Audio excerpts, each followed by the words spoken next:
meneruskan hukum tajwid yang kedua, kelanjutan dari yang kemarin. Hukum tajwid yang kemarin itu berhukum idgham bi gunnah. Hukum tajwid yang kedua idgham bi gunnah. Sekarang melanjutkan, yaitu masih hukum tajwid yang kedua, yaitu idgham bila gunnah. Jadi ada kelanjutannya dengan yang kemarin. Jadi masih hukum tajwid yang kedua. Masih hukum tajwid yang kedua, yaitu berhukum idgham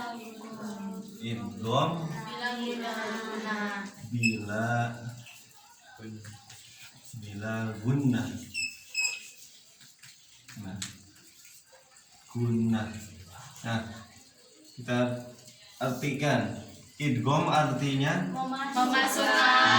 memasukkan. Bi dengan. La artinya tidak. TDK. Singkat, tidak.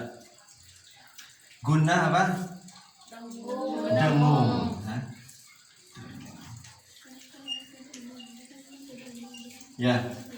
Idgham artinya bi la gunnah dengung. Jadi kita artikan dilangsungkan. Idgham bila gunnah artinya memasukkan tidak dengung. Lanjut. Idgham bila gunnah hurufnya ada berapa? Dua. Ada dua. Hurufnya ada dua. Apa aja? Lam dengan huruf ro. Seperti biasa, huruf-hurufnya itu dikasih tanda atau nama lah, biar supaya pemahamannya lekat gitu ya. Kita kasih nama apa? Sasaran. Ya. Lam ro. Ini disebutnya sasaran. Kalau sebelumnya ada empat pelaku. Empat pelaku seperti biasa ya. Seperti yang kemarin. Empat pelaku. Apa aja empat pelaku? Tanwan, tanwin, tanwun. Tetap ya. Pelaku tetap nggak berubah, masih empat. Yaitu nun mati, tanwan, tanwin. Jadi ada empat semuanya, ada empat pelaku. Kalau salah satu dari empat pelaku ini bertemu dengan salah satu dari huruf yang dua ini, maka cara membacanya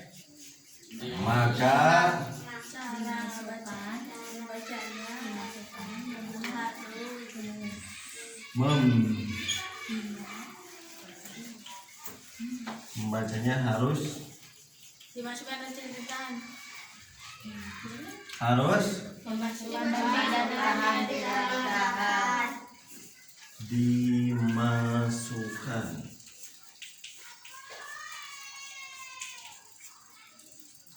dan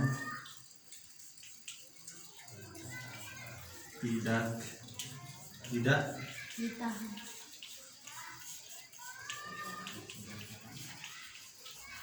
dan tidak ditahan. Sebelum lanjut kepada contohnya, kita lihat dulu. Kita ulang dulu nih. Hukum tajwid yang kedua ini, masih ada sangkutannya, ada kaitannya dengan hukum tajwid yang sebelumnya, minggu sebelumnya, yaitu idgham bi gunnah. Itu. Sekarang masih hukum tajwid yang kedua, yaitu idgham bila gunnah. Idgham artinya memasukkan bi dengan la tidak gunnah dengung. Hurufnya idgham bila gunnah ini ada dua, lam, ro. Ini disebut sasaran, gitu ya. Disebut sasaran. Kalau sebelumnya ada empat pelaku, apa aja? Nun mati, tanwin, tanwun. Kalau salah satu daripada yang empat ini, salah satunya aja bertemu dengan salah satu dari dua huruf ini, salah satu dari dua sasaran ini, maka cara membacanya, membacanya, bukan cara memasukkan, bukan cara penulisannya, tapi cara membacanya, mengucapkannya. Harus gimana? Harus dimasukkan dan tidak ditahan. Supaya gampang dihafal, ya. Cara membacanya harus gimana nih? Ketika salah satu dari 4 pelaku bertemu dengan salah satu dari 2 sasaran ini, ya. Ketika ini bertemu antara pelaku dengan sasaran, ini cara membacanya harus gimana? Ya, cara membacanya harus gimana? Kita ingat ke sini. Ingat ke idgham. Idgham artinya memasukkan, ya. Idgham artinya memasukkan, gitu. Me-nya diganti dengan di, ya. Ini lihat. Ketika, maka cara membacanya harus di, ya. Yang tadinya jadi dimasukkan, gitu loh. Dimasukkan dan tidak ditahan, gitu ya. Dan tidak ditahan, ya. Tidak ditahan otomatis tidak dengung, ya, gitu. Yang kemarin yang idgham bigunah itu dimasukkan dan ditahan dua harokat, gitu. Kalau sekarang idgham bilaguna, ketika salah satu dari 4 pelaku ini bertemu dengan salah satu dari 2 sasaran ini, maka cara membacanya atau cara mengucapkannya harus dimasukkan dan tidak ditahan, ya. Tidak di sini ada la, ya. Maka cara membacanya pun dimasukkan dan tidak ditahan. Coba lanjut ke contoh. Coba contohnya gimana? Contohnya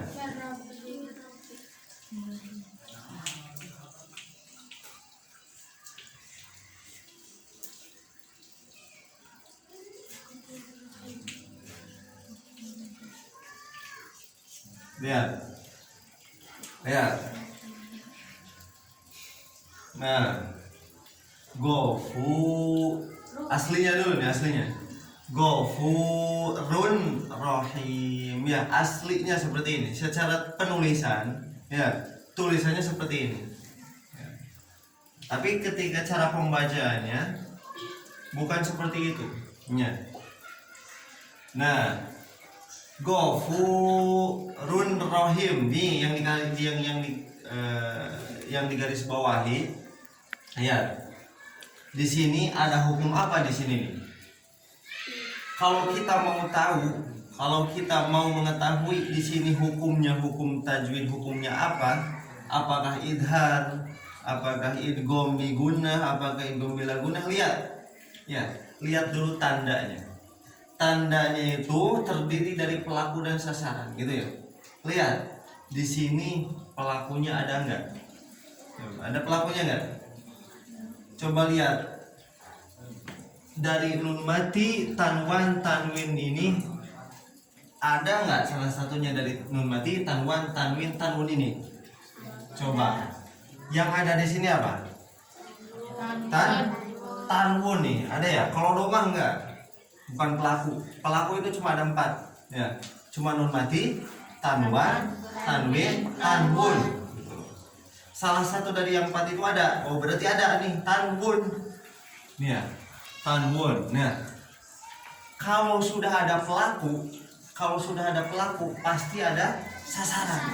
Jadi antara pelaku dengan sasaran, ya, ini tidak bisa dilepaskan, ya. Tidak bisa lepas, pasti bergandengan. Kalau sudah ada pelaku, pasti ada sasaran. Pelakunya tidak ada, sasaran pun tidak bakal ada, ya. Jadi pelaku dengan sasaran ini pasti bergandengan, pasti bersampingan terus, ya. Di sini pelakunya apa? Tanwun.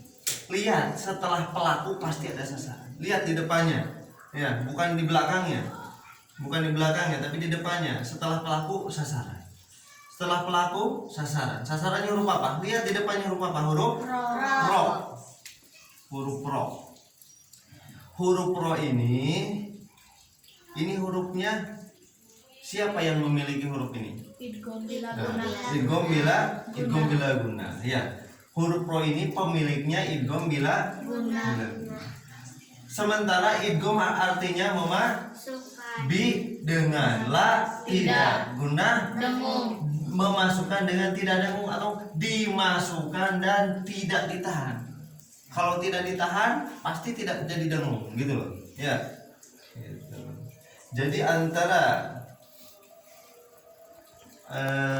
idgham bila guna atau dalam artian judul ini, judul dengan definisi ini ada kaitannya gitu ya. Kenapa disebut idgham bila guna? Ada kalau kita kalau kita mempelajari daripada artinya pasti ini ada kaitannya ternyata dengan contoh ya. Gitu ya. Ya. Tadi Ghafurun Rahim. Sekali lagi. Di sini pelakunya apa? Tanwun. Sasarannya huruf ro. Ada ya huruf ro nih pemiliknya idgham bila guna. Berarti cara membacanya harus gimana? Dimasukkan dan tidak ditahan. Coba ini pelakunya ya, tanwun ya. Masukkan ke sasarannya yaitu huruf ro. Masukkan dengan ditekan, ya. Tapi tidak ditahan, ya. Jadi gimana? Ghafurur Rahim. Jadi tidak ditahan. Kalau ditahan contohnya gimana? Ghafurur Rahim itu salah, ya. Jadi tidak boleh ditahan. Di sini juga bila ada kata la nih. Ada lafaz la, ya. Gitu. Jadi tidak boleh ditahan. Jadi langsung Ghafurur Rahim, Ghafurur Rahim. Jadi tidak boleh ditahan. Ya. Jadi kalau ditahan itu sah. Ya. Nah. Satu lagi. Contohnya buat huruf lam.